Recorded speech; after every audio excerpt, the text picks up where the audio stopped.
Hi everyone. So this is going to be the last video in the Dollar Tree meal series, and I'm going to kind of summarize everything up. And first I want to say that I was really surprised with the results of this, and I think you will be too. So leave me a comment right now before you watch the rest of the video. Do you think that it figured out cheaper to cook those exact meals from Dollar Tree or to get the products from the regular grocery store? Okay, let's get started. First of all, it was a total of 8 meals that I was able to get the groceries for, and I spent $28.75. The average cost per large meal, those meals fed at least 2 people, and some of those meals had leftovers for lunches. And the average cost of each meal was $3.59. I think that's pretty good because I figured out a while ago that most of the things that my family eats figures out about $7.50 per large meal. And that's not like my frugal of all frugal meals. It's just kind of the middle of the line that figures out $7.50 a meal normally. Okay, Corey, he enjoyed most of the meals, and so did I. His favorite meal was menu number 4, and that was pot pies with herb mashed potatoes and then Jell-O with peaches.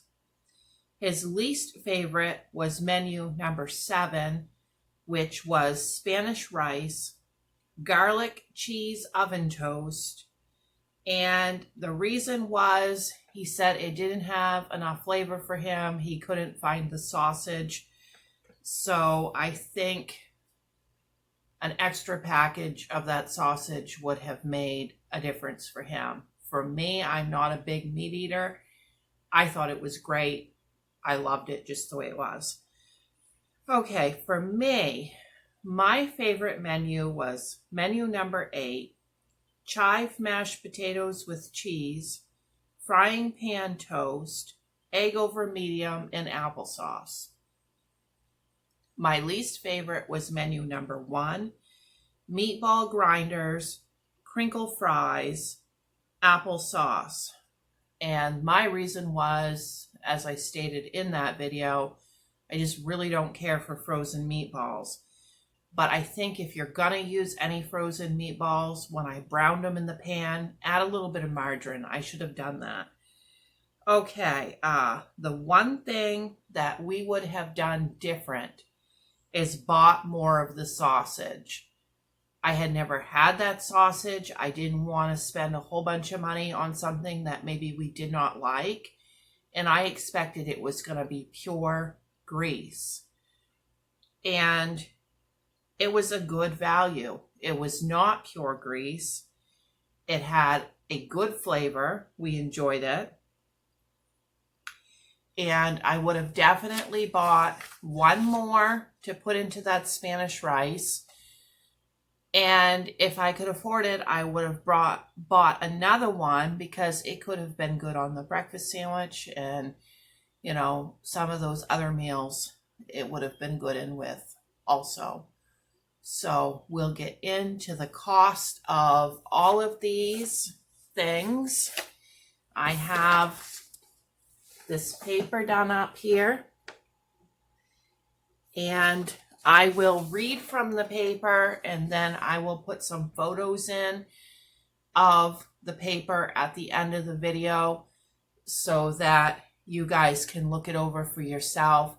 But it's really hard for me, like when I put the camera facing the paper, I have to kind of look at the paper weird with the camera there, and it's hard for me to see and to read it, so I'm going to do it that way.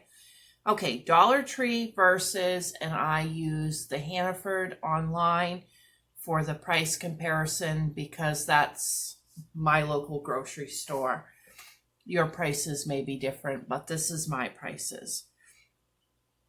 7 ounces of the Dollar Tree sausage, figured out $2.86 a pound. A comparable type sausage in the grocery store is $4.29 a pound. Now, the Dollar Tree is 18 cents an ounce, and the Hannaford one is 27 cents an ounce.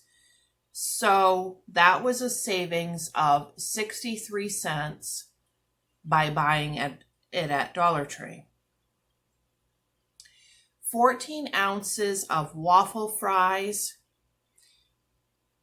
Dollar Tree was 8 cents an ounce, and a comparable one was 15 cents an ounce at Hannaford.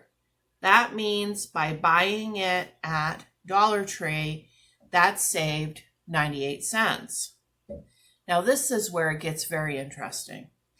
14 ounces of crinkle cut Dollar Tree fries figured out to 8 cents an ounce. The Hannaford store brand was figured out to 7 cents an ounce.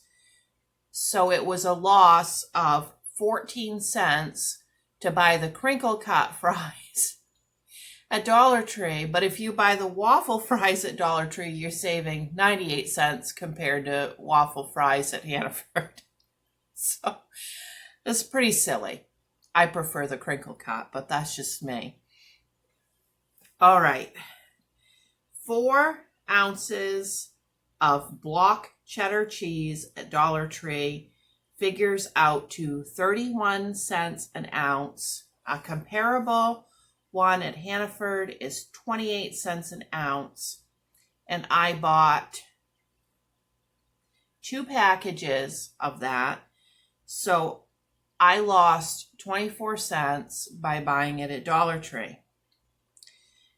Now, 12 ounces of the pepper stir fry, that was the peppers and onion frozen mix. That was 10 cents an ounce at Dollar Tree and 12 cents an ounce for a comparable one at Hannaford. So that was a savings of 24 cents getting it at Dollar Tree.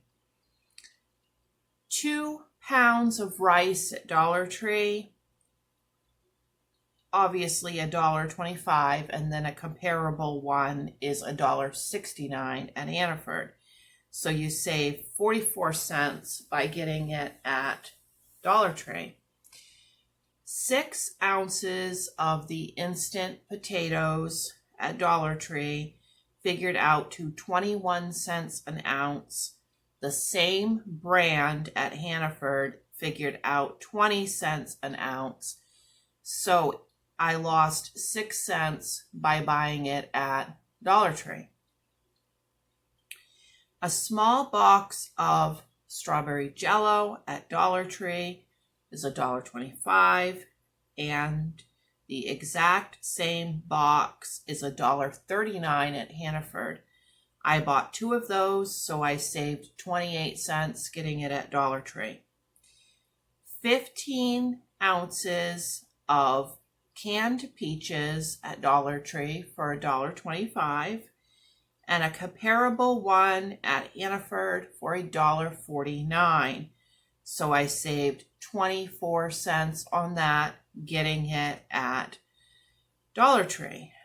Then 16 ounces of cinnamon applesauce, and it was the applesauce cups. Dollar Tree had figured out to 8 cents an ounce, and a comparable one at Hannaford was 11 cents an ounce. So that saved 48 cents at Dollar Tree. 1 quart of 1% milk at Dollar Tree for $1.25, which I've always known as a good deal. And the same comparable, we'll say comparable, at Hannaford is $1.99 a quart, so it's 74 cents cheaper at Dollar Tree. Then the meatballs. The meatballs. 7 ounces of meatballs at Dollar Tree figured out to 18 cents an ounce. And a comparable one was 25 cents an ounce at Hannaford. I bought 2 bags, so I saved 98 cents. The can of Hunt's spaghetti sauce at Dollar Tree for $1.25. The same exact can at Hannaford is $1.09, so I lost 16 cents getting that at Dollar Tree. Banquet pot pies, Dollar Tree, $1.25 each. And the same exact pot pies at Hannaford, $1.19 each. I bought 3 of those, so I lost 18 cents. Then the hot dog rolls at Dollar Tree, that was an 8-pack for $1.25. Comparable ones, $1.50 at my grocery store, so I saved 25 cents getting them at Dollar Tree. English muffins at Dollar Tree for a 6-pack were $1.25, and the comparable was $1.50, and that also was a savings of 25 cents. Imperial margarine at Dollar Tree, $1.25, same one at Hannaford, $1.09. That was a loss of 16 cents. And here is the big announcement. Was it cheaper or was it not cheaper overall? Because some things were cheaper, some things were not cheaper. And the results were saving $4.57, and that is about a 16% savings. Now, that might not sound like a whole lot, but a 16% savings is quite a bit. And my thoughts on this are, we don't just buy food at Dollar Tree. We get some other things there that are even more of a savings than 16%. It would be interesting to track the purchases at Dollar Tree for a year, the needs, not wants, and figure out exactly each trip what the savings was and then total it up at the end of the year. I think it would be shocking if you're a person who can go in and just kind of get what you really need and not get caught up in all of those decorations and things that you just want to grab them all and stuff them in the cart. And we'll be doing another video on that soon. Okay, one last thing to conclude this video. Did I feel that the meals were comparably healthy compared to the regular store? And my husband Corey and I were talking about that tonight, and we said, well, you know, we don't normally eat frozen meatballs. Those probably aren't the greatest, but occasionally if he likes that, to do them up for his lunch, it's not going to hurt him. He doesn't eat a whole lot of pre-made stuff. Same with the pot pies, occasional pot pies, not going to hurt anybody. We don't normally eat instant potatoes, but it certainly did not hurt us to eat a small box of instant potatoes over the course of 2 weeks, because we broke those meals up over 2 weeks. But a lot of the menus that I did, we felt like was things that we would normally eat, you know, versions of it, and that it was pretty decent, you know, like the breakfast sandwiches and fruit and the Jell-O and fruit, and the menu that I liked the most with the eggs and everything. You know, we just felt like the Spanish rice was all homemade. We just felt like a lot of it really was actually comparable. And so that was kind of interesting too. So give me all of your thoughts on this in the comment section. I'm very, very curious about what everybody thinks now that I've finished up this series. I would love to hear all questions, comments, concerns, anything you got, bring it to me. And the next thing I will be working on is some videos explaining why I shop at multiple stores and showing you kind of my way of thinking on the different stores that I shop at. And that is a request from a viewer. So, all right, thanks for watching. I will put in the description box 2 links, one to this meal series in case you missed it, and one to a grocery comparison video that I did on what the exact groceries cost at the exact same store 6 months ago compared to now. I think you'll find that very interesting. So both links for that in the description box. And I will see you guys soon. Bye.